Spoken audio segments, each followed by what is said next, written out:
Hello, everybody. Welcome. Happy Student Press Freedom Day from PEN America, the First Amendment Coalition, and the Student Press Law Center, and the National Association for Hispanic Journalists. We're super excited to be here for our conversation about refusing censorship, fighting back, embracing the bold journalism, brave advocacy theme for Student Press Freedom Day here in 2023. What better way to do that than by centering a story of bravery, a story of success, a story of fighting the good fight, fighting for student press freedom and promoting free expression with our webinar today. So we're super excited to get started. My name is Nico Perez, pronouns are he and him. I work at PEN America as program manager for free expression and education. PEN America is an international human rights and literary organization fighting for free expression for all people. That includes students, student journalists, professors, writers, artists, activists, journalists.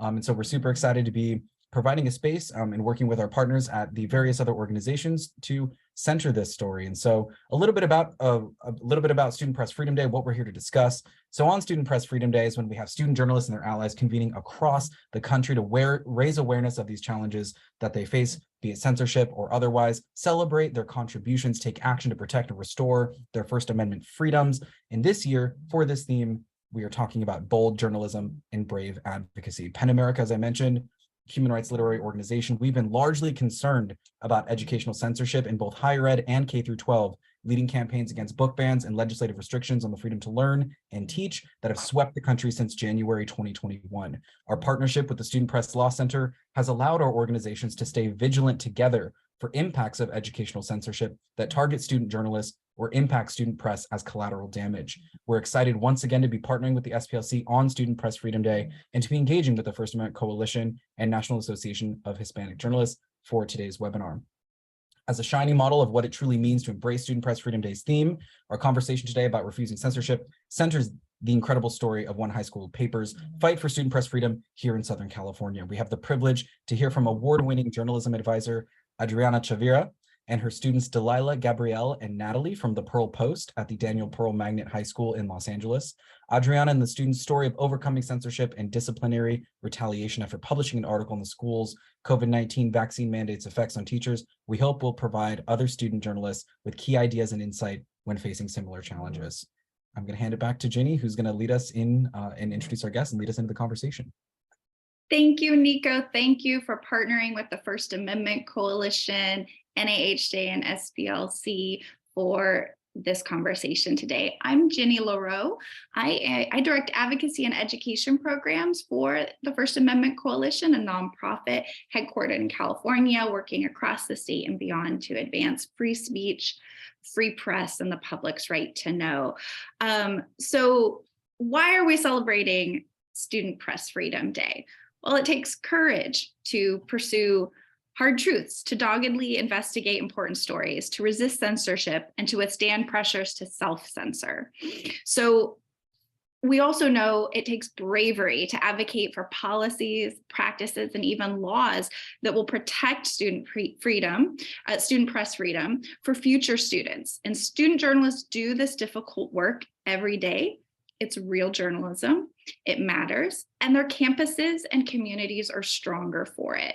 And that's true for the student journalists and advisors that Nico mentioned are with us today, and we're going to hear directly from them. But first, before I turn the floor over to hear about their story, I think we should watch a news clip that really sets the scene for what happened and why we are centering this story, which has a good outcome, but it was a fight. And we think there are a lot of lessons to be learned from this. So I'm going to ask my colleague at the First Amendment Coalition to cue up a news piece from the Student Reporting Labs that aired on the PBS NewsHour. We are sharing this clip with their permission.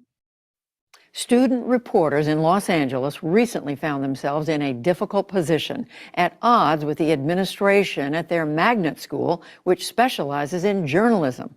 Autrey Rosendahl of our PBS NewsHour Student Reporting Labs has the story. We can have 2 photos. Student journalists at Daniel Pearl Magnet High School for Journalism and Communication in Los Angeles were surprised when the school administration attempted to censor the student-run newspaper. Editor Natalie Miranda says the staff was under a lot of pressure. That whole situation, it really did stress me out because I knew I had written the story. The problem started for the staff of the online newspaper, The Pearl Post, when they published a story about the library closing. The librarian left her position last October due to the Los Angeles Unified School District's COVID-19 vaccination mandate. Editor-in-Chief Delilah Broomer says the staff's decision to report and publish the story was straightforward in a school with fewer than 30 employees. It's very newsworthy at a small school where everyone notices when someone's gone. It's been almost a year, and the library is still closed. After the story was published, the principal asked the student reporters to remove the former librarian's name at her request. The newspaper staff refused and had the support of their advisor. After working as a newspaper reporter, veteran journalism teacher Adriana Chavira has run the school's journalism program for 14 years. This whole story is full of irony. I've never had a principal ask us to remove anything. According to Broomer, the librarian talked openly about the vaccine mandate in her library science classes and explained why she was leaving her position instead of being vaccinated. After the story was published, the former school librarian said she did not consent to be the subject of an article. We came to the conclusion that it was important to include her name, and we weren't violating any sort of ethics. We never just bulldozed past her. We wanted to include her side of the story, but she declined interview requests. After they published the story, the Pearl Post staff turned to the Student Press Law Center for legal advice. Lead legal counsel Mike Houston confirmed the staff was on solid legal ground to leave her name in the story. This was one of those cases where everything just kind of lined up. And ultimately, the fact that this took place in California, which has one of, if not the strongest state law in the country protecting student journalists.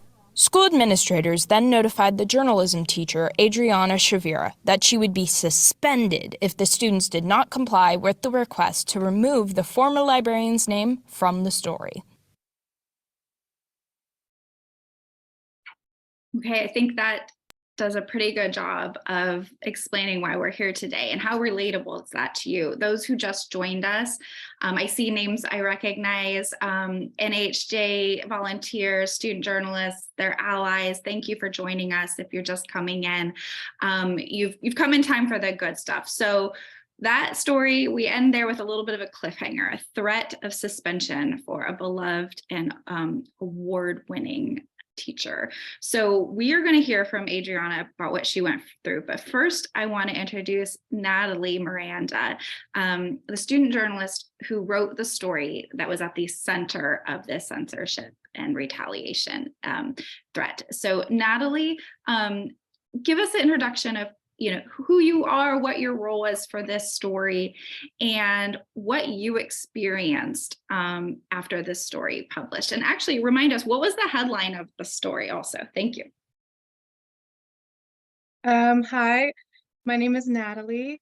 Like you said, I was the writer of the original article. I don't have the headline up with me. I totally forgot about that. Sorry. But yeah, so I wrote the article in my senior year, my first semester of my senior year of high school. I'm currently a freshman in college. I'm a full-time student at Pierce Community College, and I'm also a reporter for the Roundup News, which is the publication at my school. And, the article was honestly pretty small. It wasn't like it. I had written so many articles in the past, and it didn't stick out to me at all. It was just a simple article, and the outcome was totally unexpected. It threw us all for a loop.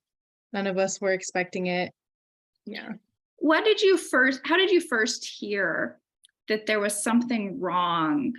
What was the first word not that there was something wrong, but that there was pushback, that someone wanted you to change something about your article? How did you hear about it, and what did you do? So Ms. Chavira had actually gathered all the editors together to tell us that she had gotten a request to take the name out of the story. And she, from the very beginning, she left the decision up to us whether or not we wanted to take it down. And in the beginning, I wasn't scared necessarily. I was a little nervous that I had done something wrong, but everyone assured me that no, I didn't do anything wrong. And the article was well written, and There were no, like, I didn't give false information. So it kind of, it reassured me, and we didn't take it down because we knew that we didn't have to. We knew about our rights and stuff as student journalists. And in the beginning, there was no stress about any of this happening. Let me pause there, because then there was stress and there were principles at stake. And so let me ask Adriana Chavira to introduce yourself a little bit further and tell me then, when the students started deciding what to do with the publication, then what was your experience? Because you are an employee and your livelihood is at stake when the administration is giving you orders, if you will. So tell us what happened from your perspective. Well, good afternoon. Thank you for having us here for Student Press Freedom Day. It's great to be among all of you here. What went through my mind at that time, I wasn't very scared or fearful because I knew, that the law was on our side all along. The only time, and this issue went on for 9 months, and kind of toward the middle of it, that's when I heard the word termination, possible termination thrown in, and that's when it started, I think, getting a bit more serious. And all along throughout this whole ordeal, I was hoping and thought that someone from the district would step in and say, oh yeah, we are violating California state law. And I was waiting for that to happen, and it didn't until after I received a 3-day suspension, and which was in September of 2022. And, because of the union, the suspension went on automatic appeal. So I continued working. I never lost a day of work. And the appeal process was actually very short. It was 2 weeks when, the district said, oh, let's meet to discuss what's going to happen. And they rescinded it in a very short meeting. And that kind of pretty much was very good and kind of was a huge weight lifted off my shoulders.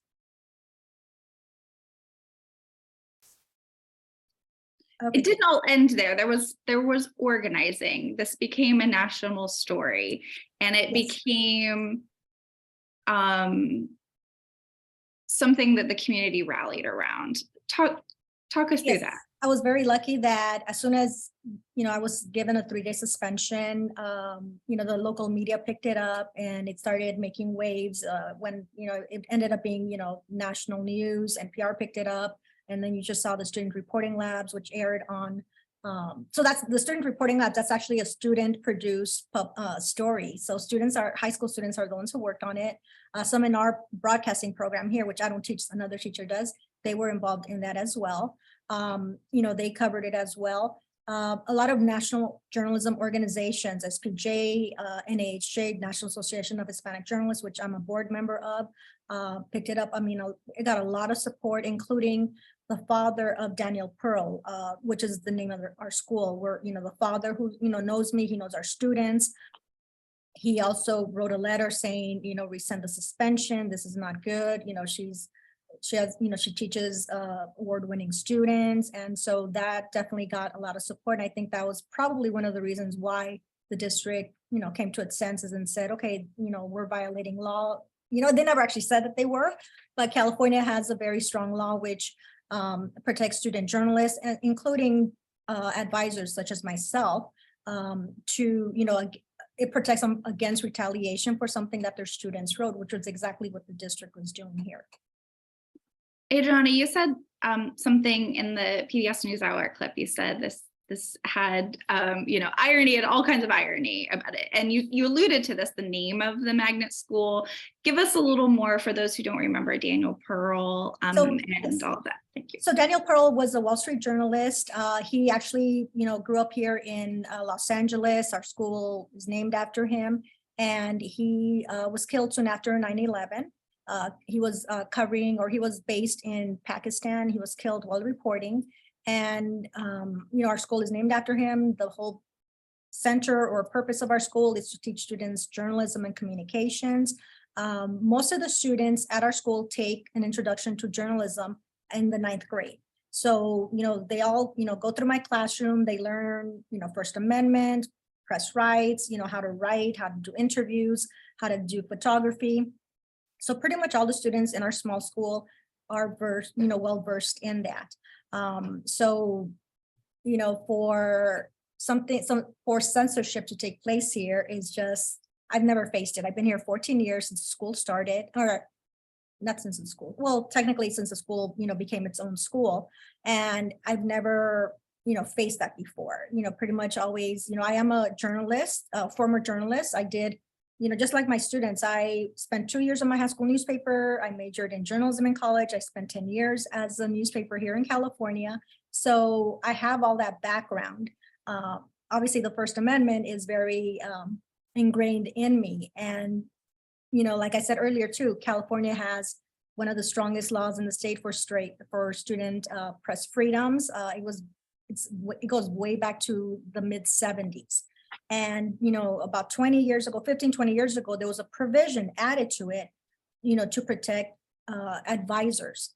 And, I actually know the advisor who, kind of inspired that whole provision to protect advisors for something that their students wrote. And so definitely that's all part of it. Last year too, my students, our school won the First Amendment Press Freedom Award that's given by the Journalism Education Association. So that happened around the same time that, the whole censorship attempt came about. So it was just like, how can this be happening here at our school? And definitely, it's something that I never imagined would happen. And that is a good point, that this can happen in a state with maybe the strongest state law that goes beyond the First Amendment kind of constitutional, what our Supreme Court has said.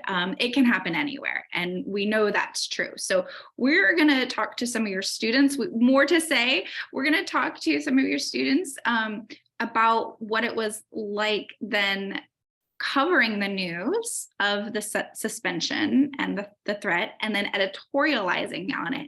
And then we'll turn to Hadar Harris of the Student Press Law Center to talk to us about what you started to describe, the importance of strong state laws, but the importance of people knowing their rights and what to do when they are threatened. Let me pause for a minute, because there is actually one important detail here.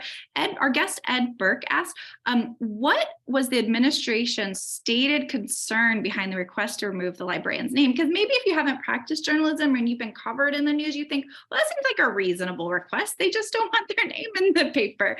So do you mind sharing? Because I remember it being the kind of thing that government officials like to throw around a lot.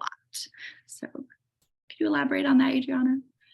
Sure. I think originally they cited HIPAA, and also the librarian cited that we were violating her HIPAA policy, and the students in the reply said that does not apply to journalists, and it doesn't. That's right. So that's been our response the whole time. That's right. Thank you for that great question. And just to remind folks, Nico, my colleague here, Nico, who's co-hosting this, we are dedicating time for more Q&A, and we hope students, advisors, and people who care about press freedom who've all taken the time to join us today be thinking of questions for students, for Hadar at SPLC, and for Adriana, and use the Q&A.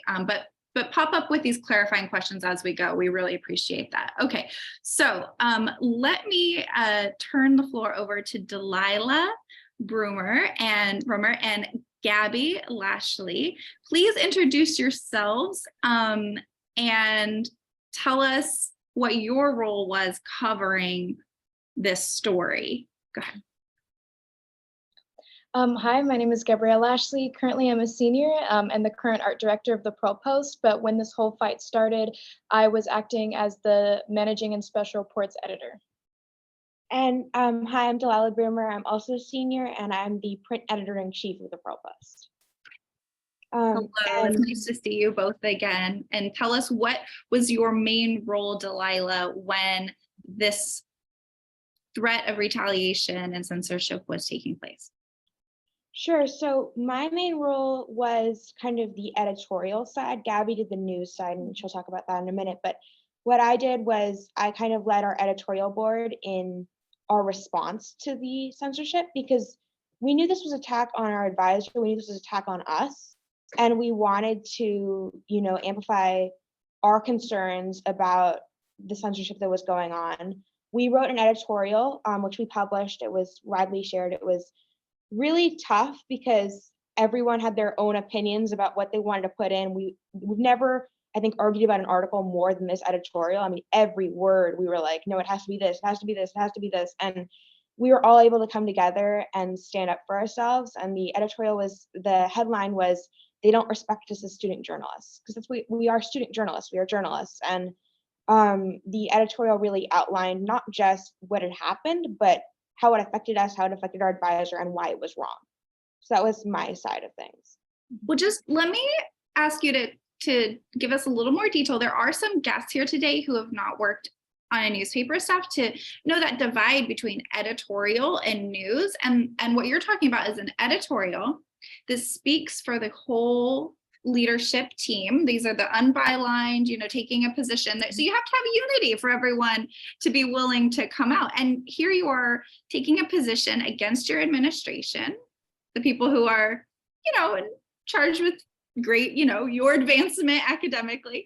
So give us a little sense of how you work to gain consensus and how you personally, each of you sort of dealt with disagreements amongst yourselves, people who are on the same side on your staff of your newspaper. Yeah, so I think part of the biggest thing was we all wanted the suspension to go away, but we, in the way to get there, we very much disagreed on in terms of what to say in our editorial. So I think the biggest thing was I ended up drafting the editorial, and the original draft was much different than what was published, as any article goes through that extensive editing process at our newspaper and at any other student newspaper. With disagreements, what we did was we heard each other out, right? It wasn't an autocracy. It was everyone in the editorial board was valued. And then when most of the disagreements we were able to resolve unanimously, but a few we did have to end up voting on. And there were a few people who voted against, voted for, but it ended up being very impactful once we published it. And tell us again, you said it once, the headline of the editorial. The headline of the editorial was, "They don't respect us as student journalists." Very good. And my colleague Suzanne just shared a link if you've missed it. Okay. Thank you for sharing that. I'm sure we'll have more questions for you, and Nico may have some questions to interject to help other students going through censorship threats. How some of the personal side of how you deal with this when there's so much disagreement and you're in the spotlight. Gabby, introduce yourself a little bit more about what you did when this was going on. Go ahead. So I was, like Delilah said, I was covering the news side of it. I think it was it was very difficult because this whole situation was it was surrounding Ms. Chavira, and it was really strange to have to write multiple news stories that cover people who mean a lot to me, like Delilah, Ms. Chavira. Like I couldn't communicate with them through the process of writing this. Like they couldn't edit it. I couldn't talk to them and ask them to give me advice.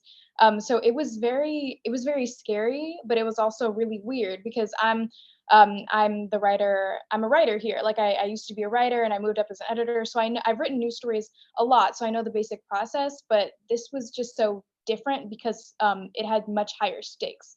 Like this, writing this news story was my opportunity to sort of to just get the information that we had, get the facts out there, like make sure that every time somebody hears about the situation, that my news story was going to be what they found, and that it would have all the facts in there presented to them so they would know what's happening, and that they have the story right.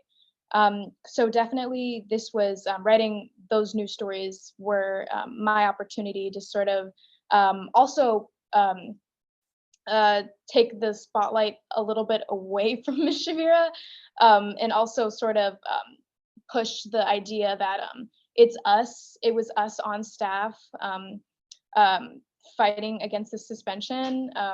rather than her. I think that was one of our biggest missions on staff, was to sort of take the spotlight away from her and put it on ourselves through writing the editorial and through writing the news story, so that she would kind of get less Pressure and yeah. backlash, that kind of thing. Mhm. And Absolutely. also, sorry.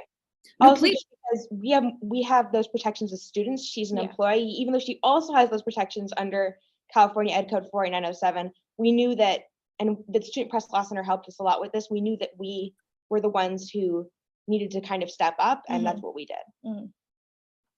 Thank you for sharing that. I was just mentioning, Nico, that I think we'll have more questions for them about their experience and what lessons they learned to pass on to the other students who are our college students who have joined us, high school student journalists, and their advisors who've tuned in. Thank you. But I do want to get some legal advocacy perspective here. And also I wanted to say welcome to our other co-host, Brenda Elizondo. Thank you for joining us. Brenda will introduce herself in a minute. She is in leadership with the National Association of Hispanic Journalists as a student representative and the liaison to Student Press Freedom Day, who has partnered with us. Thank you. Sorry about the technical difficulties. We'll give you the floor in a minute. But first, let me ask Hadar Harris to introduce herself and her role and to share what your organization did and what it can do for others facing similar situations. Go ahead, Hadar. Sure. So thank you so much. I am not Mike Heaston, who was supposed to be with you here tonight. He unfortunately fell ill. And so I am subbing in from him, but am really thrilled to be here tonight. Look, the Student Press Law Center, first of all, I'm the executive director of the Student Press Law Center. It was founded in 1974, and our mission is to support, promote, and defend the First Amendment and press freedom rights of student journalists and their advisors. So this situation is exactly what we're here for. This story, as you've heard it and seen it play out in the video and then through the very articulate telling of what happened, is the ultimate story of bold journalism and brave advocacy. The case, as I've said, should never have happened. It started with the publication of the article, and then when it started to get a little hot, the students called our free legal hotline and talked with Mike as who's our senior legal counsel and one of our attorneys on staff. And they were able to talk about the legal angles of the takedown request, the request to take the name out of the article, and where they stood both ethically and legally in terms of this particular article. And the students had, as I understand it, an editorial meeting, heated discussions about what to do, decided on their own, because it was their editorial decision, to actually keep the name of the librarian in the article. That was their decision to make. And under California law, and I'm so proud, Delilah, that you're quoting California Education Code section 48907, they have the right to determine the content that they publish. And as was said earlier, an amendment to that law was added a few years later that says that it also protects advisors from official retaliation for their student speech. Exactly what the administration at Daniel Pearl Magnet High School was trying to do. This whole situation left Adriana in an untenable situation. The administration wanted her to break the law by taking the name out of the story. And if she didn't break the law, then they were going to, and did, accuse her of insubordination. So she was literally put between a rock and a hard place. And she had to make an ethical decision about what to do, which I know Adriana, and it was not a deliberation for her. It was an easy answer, which was to adhere to the law and to support her students at great personal risk to herself. So the students stepped forward, as they just explained. And again, we at the Student Press Law Center were sort of behind the scenes working with the students, and then ultimately talking with Adriana when she was brought up on disciplinary charges to talk about what was going to happen. Know that this whole episode lasted just about a year. The initial article was posted in October, right? I think. And Adriana's suspension appeal was ultimately resolved on September 16th, ironically, because there's so much irony around this, the day before Constitution Day.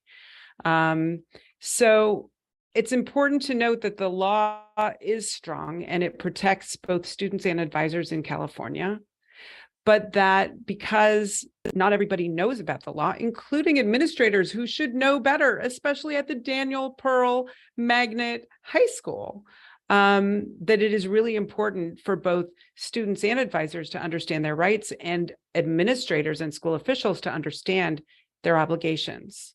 One last point that I want to make, because I know I'm going a little bit long, but, you know, in addition to all the things that we've discussed about the advocacy that was done, in early September, SPLC sent a very strong letter to the LA Unified School District Superintendent Alberto Carvalho, which was co-signed by 22 national organizations and individuals, including the family of Daniel Pearl, demanding that the district rescind the suspension and the disciplinary proceedings against Adriana. In addition to that, there was a lot of high-profile media coverage. The students led the coverage from both their own paper, the Pearl Post, but also as spokespeople with many media outlets. You had no idea that you were going to become media stars through this whole thing, and did a great job of that. And because of all that pressure, I believe that they fast-tracked the appeal, and ultimately the law prevailed, and sensible heads prevailed, and they rescinded the suspension. But it's a simple story and a difficult story because it never ever should have happened. And I said this early, thank you, Hadar, for that wonderful overview. But again, underscoring the lessons, this can happen in California with arguably the strongest state law in the country to provide additional protections to students and their advisors at the school named after a journalist that emphasizes the importance in a democracy of journalism and press independence. Building these skills, it can happen anywhere. So that's what today is all about: Student Press Freedom Day, empowerment, advocacy. And you mentioned a letter. My colleague Suzanne has dropped a link to that letter. If you know, it's a strong letter. It's a great model for anyone who faces anything like this in California. And it shows the importance of organizing. Speaking of organizing, I want to pivot before we turn back to our students. I want to pivot to our co-sponsor, NAHJ. Brenda, since you weren't here earlier to introduce yourself, please just take the floor for a moment, introduce yourself, your role with NAHJ and today's important advocacy holiday. And I noticed that definitely NAHJ was really important in advocating for Adriana. So please share what you would like to share about what folks can do and get involved with NAHJ and all of that. Take the floor, please. Hi, everyone. Thank you for joining today. It's a very important day for us journalists. And yes, my name is Brenda Elizondo, and I am the student representative for NAHJ. And I'll go ahead and take a moment to share more information. So NAHJ's goal is essentially to increase the number of Latinos in the newsroom and work toward a fair and accurate representation of Latinos in news media. So NAHJ, so for those students that are not aware or still haven't registered for NAHJ, we do have a lot of opportunities for both students and professionals. And through NAHJ, personally, I was able to get a lot more exposure and grow my network, especially at the largest event that we do have every year, which is the National Convention. This year's NAHJ National Convention is taking place in the Intercontinental Hotel in Miami, Florida. It's from July 12th to the July 15th. It is 3 days of professional workshops and panels that take place throughout the day. And there's also career fairs that can potentially kickstart your journalism career if you're a recent grad, or an internship if you're a student that's planning to go. Registration is open for all students that are willing, are interested in joining. Our registration is $25. We also have opportunities for students to produce work. Palabra is NHA's multimedia platform, and Valeria Fernandez is the managing editor. So if any students that are here right now would like me to connect them with her, I'll be more than happy to. You guys can reach out to me. I'll go ahead and share my information in the chat box, and then it'll be shared to everyone that's joining right now. Other resources, if you're a student joining, we do have internship opportunities, scholarships, trainings, and mentorship programs with professional journalists. Thank you, Brenda. And also there's rapid fire advocacy efforts to support everyone. I just want to credit NAHJ for doing great advocacy and support of student journalists, professional journalists, in addition to career development that Brenda so eloquently described. Thank you for popping in and doing that. I know folks were interested in that information. Nico and I have some more questions. Some of this will get to a little more personal experience that I think, we hear a lot from young activists, early career journalists, about just dealing with some of this stuff, because you guys made it all sound very easy. You wrote the editorial, you wrote the story, you stood up, you guys prevailed. Adriana was still able to teach the courses, didn't lose a day of work, but this stuff is hard. Let's not minimize when you're facing any sort of backlash, pressure. You're at the center, you're writing about yourself, PBS is interviewing you. It's really not fun, right? We're here to tell the success story. So Nico, why don't I kick it to you to go ahead and ask some of these great questions you've been hearing from folks that they want, Natalie, Delilah, and Gabby to address as they're comfortable. Absolutely. Just wanted to add a question in here about, considering the current moment, the current climate that we're experiencing as a country around educational censorship, with book bans and educational gag orders restricting what can be, taught and learned in the classrooms. We've been working with a lot of student activists, pushing back, against all of these different things. And one of the most common questions, we hear from our student activists, I want to echo to you all, as student journalists who have gone through this experience, one common question that we get is, how do you stand up to people who are often refusing to listen? How do you face, potential backlash from fellow students, adults, teachers, parents, and just kind of overall, like, built into the same kind of question, how did you take care of yourself despite being part of such a high profile kind of dispute with your local school administration? And so how did you deal with people and yourselves, basically? We can go ahead and answer that.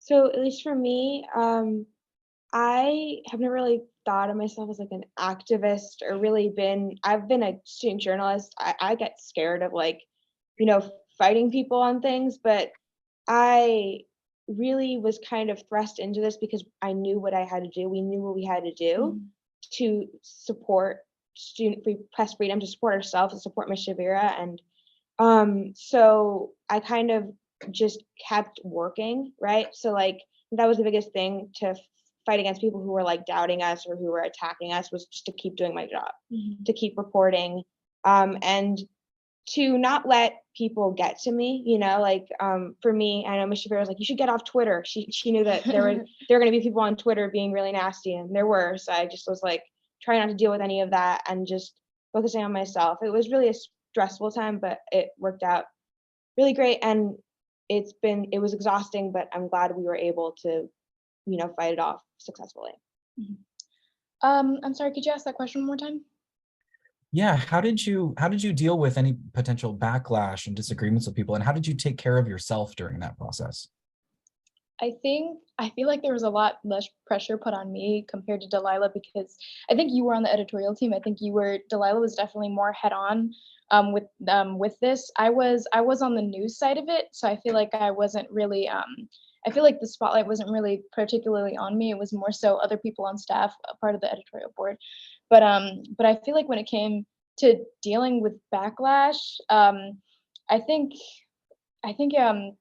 it was really difficult. I think some people on campus had strong reactions to this. I know that it definitely affected this situation afterwards. It definitely affected the way that we kind of reported, because after this, a lot of when we would request interviews for some people, for some administration, they would refuse outright, just and they didn't give clear reasons. Sometimes it was for like simple news stories about like about, oh, Fiesta Fridays are starting again, or just something like that. Just rejected us outright. And even when the situation was happening, we did our best to try to tell administration, like, this is California Ed Code 48907, like this is the law. And it's just a lot of people not listening to us, and us kind of having to just be like, okay, we're taking this into our own hands. We are going to write these stories. We're gonna cover. We're gonna write an editorial. We're gonna write a news story about it. But for me personally, I think I know you were under a lot of stress. So were you, though. I mean, Yeah. I think Gabby's not giving herself quite enough credit because it was a lot. I mean, she wrote 2 news articles by herself because we couldn't communicate on this. So it was very scary. I feel like it was all a blur for me at this point. I think when I was writing the news stories, I don't think stressed was the right word. I think it was more fear. Like I wrote the first news story, the headline being journalism teacher Chavira suspended after refusal to remove information from article. And the second one, after the suspension was rescinded, I wrote LUSD rescinds suspension of journalism advisor. I think while in the process of writing these, I interviewed Hadar Harris, I interviewed Ms. Chavira, I interviewed Delilah, and I was overall just really scared. I didn't exactly stay off social media. I was constantly like promoting. I was saying yes to every interview that other publications asked me. I was always like pushing on social media the stories that I had written, and that Delilah and the editorial team wrote. But really, I was kind of expecting. Well, I wasn't expecting. I was hoping for the best. I was kind of just like, LASD wouldn't do that. Like they're not stupid. Like we brought it to administration. They were like, this is the law. Like they're not going to do this. So I think I was definitely in denial. But I think we got through it. You more than got through it. I want to highlight here, and I'd like to ask Hadar to address some of this. I mean, sunshine is the best disinfectant here. You guys were doing great journalism. You were minding ethical walls. So when you're talking about, the subject of your story not being the editor on the story or advisor on the story, that's what you're getting at. And we talk in our advocacy organizations, our legal advocacy organizations, about, how important it is to expose these instances. And so talking about doing interviews and putting yourself out there and sharing the stories is really part of this advocacy. A part of advocacy is also passing new laws to make sure that people have protections like what Adriana and her students had. So Hadar, can you talk? There are some people who tuned in from various states. Feel free to, guests, drop in the chat where you are practicing journalism or where you live. We'd love to see more about who's here. But Hadar, tell us, does every state have what California has in terms of this statutory protection that you could take to the administration and say you're breaking the law? We're trying to get every state to have that, but right now, it sounds like a question that was set up, but we're trying to get every state to have it. But right now, no. Only 16 states have student press freedom protections. We call them New Voices laws. The statute in California actually predated the Hazelwood decision. It was adopted in 1977. It's been amended several times since then. But again, only 16 states in the country have these laws. At the Student Press Law Center, we help to coordinate a whole network of activists, student-led activists who are working state by state to get student press freedom protections passed by law. Last year, Hawaii became the 16th state. We're coming up to a year from their adoption in May of student press freedom protections, New Voices law. New Jersey preceded them in December. So we just passed the year mark of their New Voices law. This year, so far, we have a whole variety of bills that are pending and that have already been introduced, and we expect several more to happen. In Kentucky, there's a bill. There's a bill in West Virginia that is moving forward. There is a bill in Connecticut. In Pennsylvania, we expect one to be introduced. There is a bill in New York. And actually on Tuesday, I'm going up to Albany to join a group of more than 150 students from schools all across New York to have a lobby day for New Voices New York in Albany. The initiative is amazing. The work that is being done all across the country to ensure that there are state-based protections for student press freedom and student journalists and their advisors is really important work. We have a team on our staff at SPLC. Hillary Davis is our advocacy and organizing director, and she would love to hear from you. If you are interested in getting involved, whether your state has a bill, whether your state has a group, everyone can do something.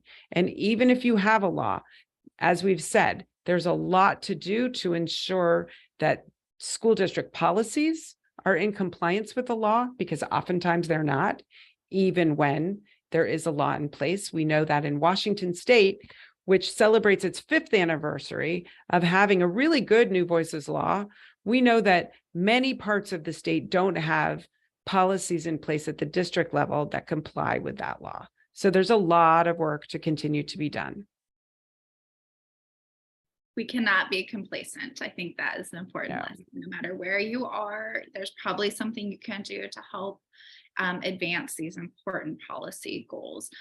We've got great questions coming in. Before we turn it over to audience questions, and Nico, I think you'll see in the Q&A, we've got great questions from students. Angelina Hicks, I see your question. We're going to turn to it.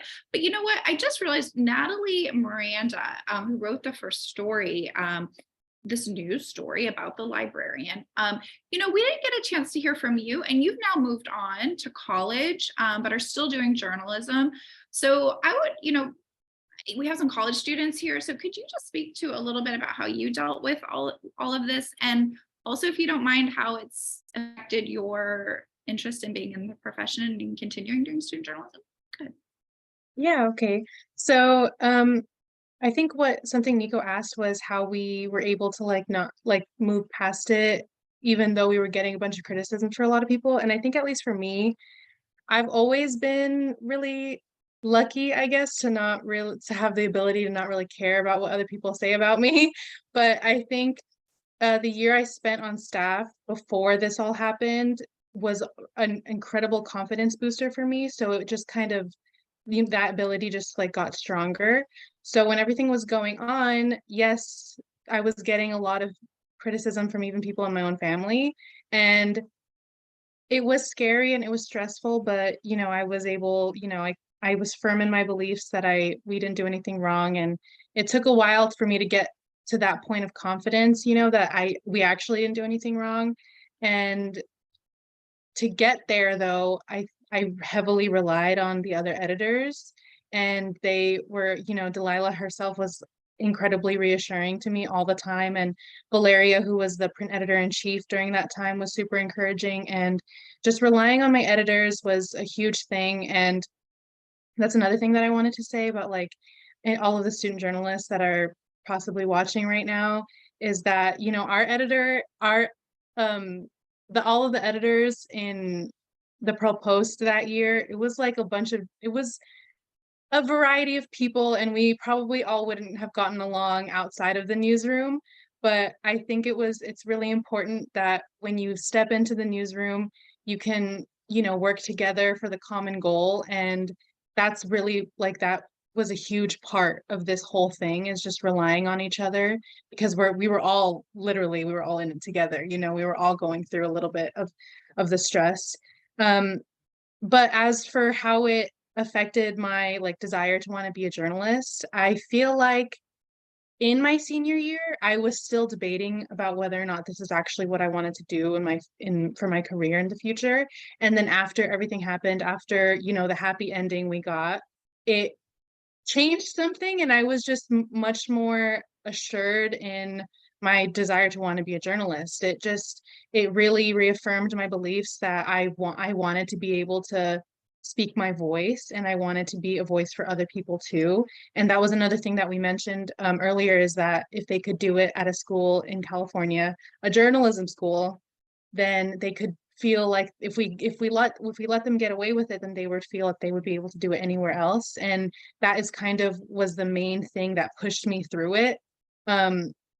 I probably, if it had just been up to me, I would have taken it down the second I heard that Ms. Shavira was probably going to get suspended. But after, looking back and knowing that we didn't take it down, and knowing that my goal the entire time was to hopefully protect other students that could possibly get censored if we let them, I do not regret keeping it up, and I don't regret fighting. And the stress, the nervousness, I'm sure for everyone involved was worth it in the end. Nico, yeah, thank you. Thank you, Natalie, for that. We really appreciate you sharing. Go ahead, Nico.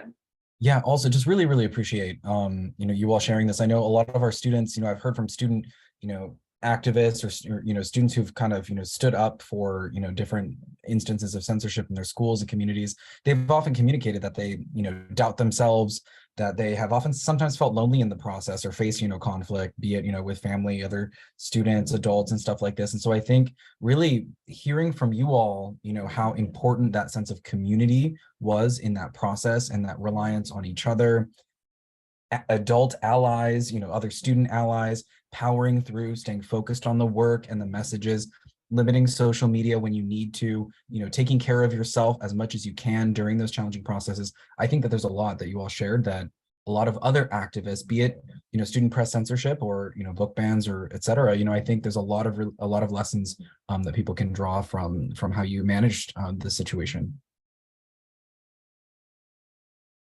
Can I just jump in and also add one more thing, which is, excuse me, reaching out for help. Knowing that there are resources available. I don't want to make it a commercial for SPLC, but, our tagline is write the story, we've got your back. And it's not just SPLC who has your back. The First Amendment Coalition helps student journalists, and there are advisors through the Journalism Education Association who can help to step in when your advisor can't take a role, who can help you. And so there are many, many organizations and allies who really can help as well. And so seeking help and figuring out where to go is another way of helping you to, as Mary Beth Tinker says, have that little bit of braveness, that little bit of courage to be able to stand up and do what you think is right. And you obviously all definitely stood up in many, many, many ways through this whole story. Well said. Thank you for that, Hadar. Gabby and Delilah, I would love to hear from you. We had an audience question that I was alluding to. Angelina Hicks, student, thank you again for this.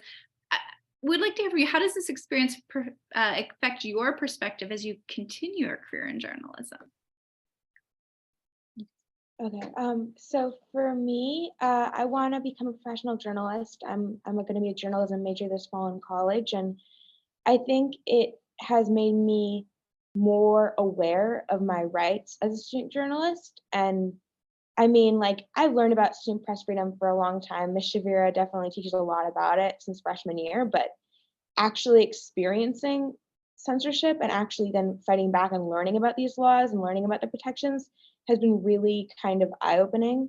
It's reignited this passion in me. I've known I want to be a journalist for a while now, but it's definitely kind of galvanized me to continue doing my work, to continue reporting, and to also, I think, be very aware of the quality of the reporting, because it's part of, I know the Student Press Law Center talks a lot about this, how the best thing you can do is produce good journalism, produce newsworthy, fact-based journalism. That's what we were doing, and that's, I think, what protected us in a lot of ways. So I think that's been really important. And I want to continue my journalism career through college, and I think definitely this this gave everybody on staff more confidence in their work, and it also showed me the power that I have as a student journalist, but that also showed me how important solid reporting is, like Delilah said. What got us through the situations that we had solid, truthful, newsworthy reporting. And I think that this definitely, obviously those are like the virtues we as journalists live by, is like solid reporting. But I think this really kind of hammered it in how important that is, especially when it comes to issues like censorship. Like we have to live by that. We have to be aware of what we're talking about. We need to be aware of just the things that we're reporting on and how we report it. So I think this is going to make me more conscious of my reporting in the future, definitely. Thank you for that. I want to share some kudos here. One of our guests, Lyle Muller, says, I have to leave. He sent the private note here. I have to leave early to work with college student journalists, but bravo to these amazing students. So glad to know the next generation is getting ready to tell the truth. So yes, bravo to you all. We have just a few minutes here. I did, I want to ask a big question. This was something that came up as we were planning this event. People wanted to know, and that is, what advice do you have to students anywhere facing any kind of pressure, pushback, censorship generally? You guys have touched on this a little bit, do good journalism, rely on each other for community, but what else? And Adriana, feel free to chip in here too, from the advisor's perspective. What advice would you have for advisors, which is the term we all use for the professional who's usually an educator advising the student publication, right? But they're not on the staff, they're advising. So, but let's start with the students. Natalie, what advice would you have for any students anywhere facing a situation like this? Like I said earlier, it always helps a lot to, get support from your editors, and, having an amazing advisor also really helps. But I would say that, having that courage to not back down, it is really scary. But once you look at the bigger picture and you realize that it's not just you they'd be silencing, that, at least for me, gave me the power to keep going. And if that's just something that all student journalists can realize when they, eventually face this, because I feel like it's going to happen. It has to happen at least once, and once you realize that, then hopefully it can give them the courage to move on. And it is scary, and it is stressful, and it's, everything in you kind of wants to just say no, never mind, I'm okay. But you have to realize that your job as a journalist is to do the exact opposite. Delilah and Gabby.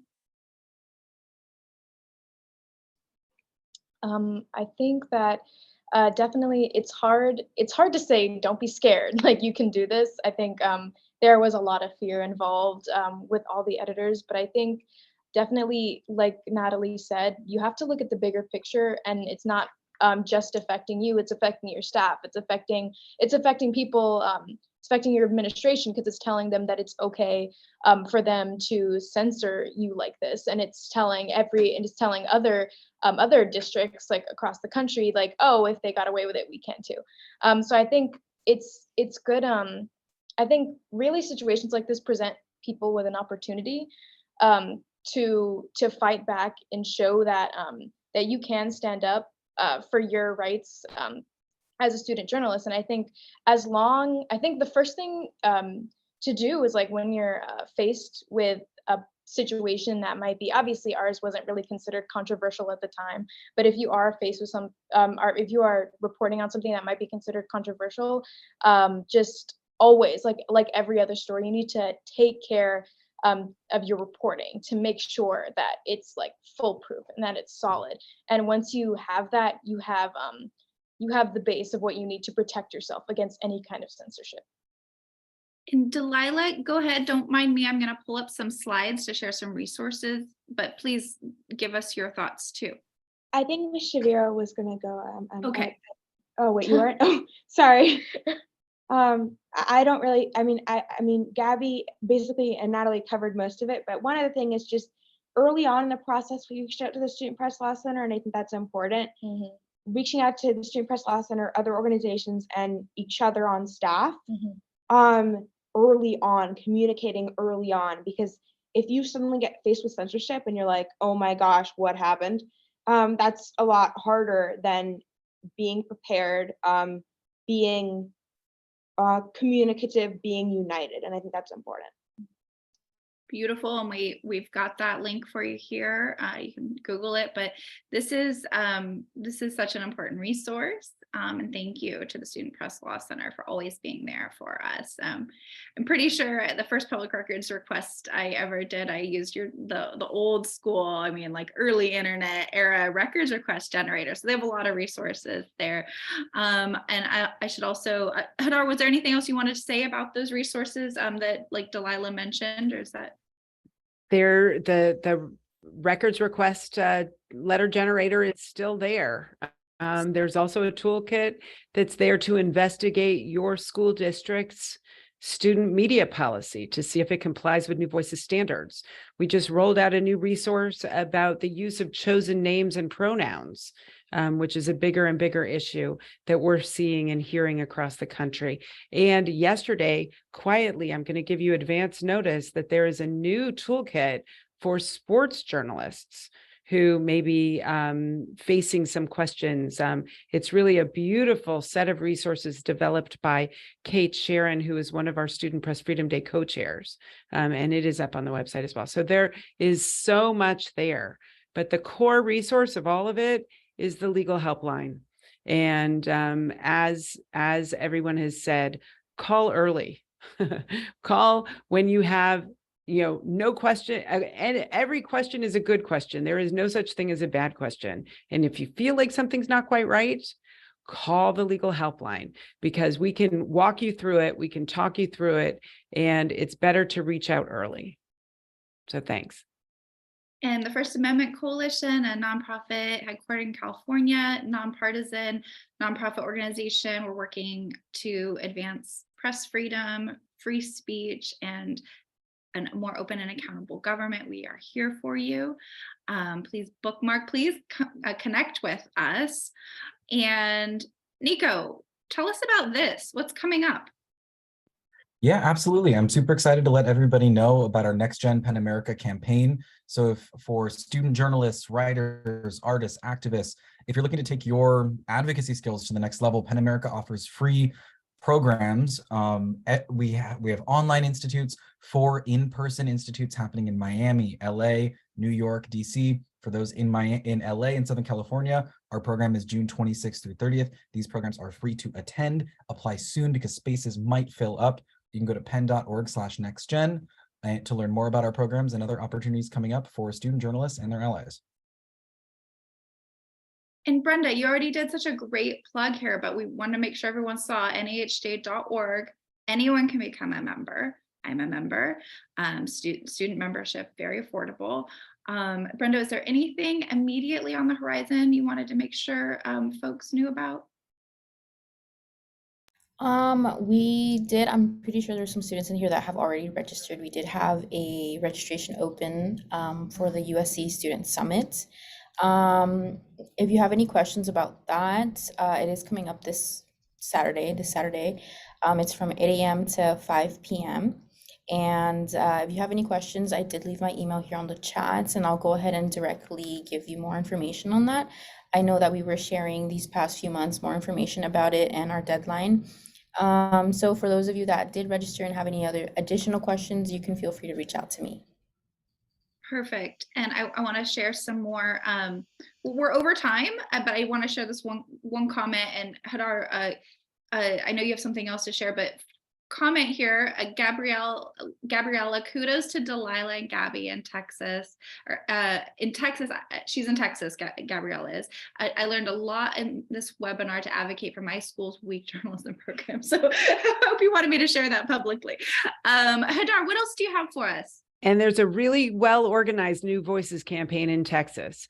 This summer, there will be a New Voices Student Leaders Institute. So for those of you who are interested in getting involved in New Voices and advocating specifically for state laws to help protect you, like the one in California. Please look for that. Announcements about that will be coming out in the next couple of months.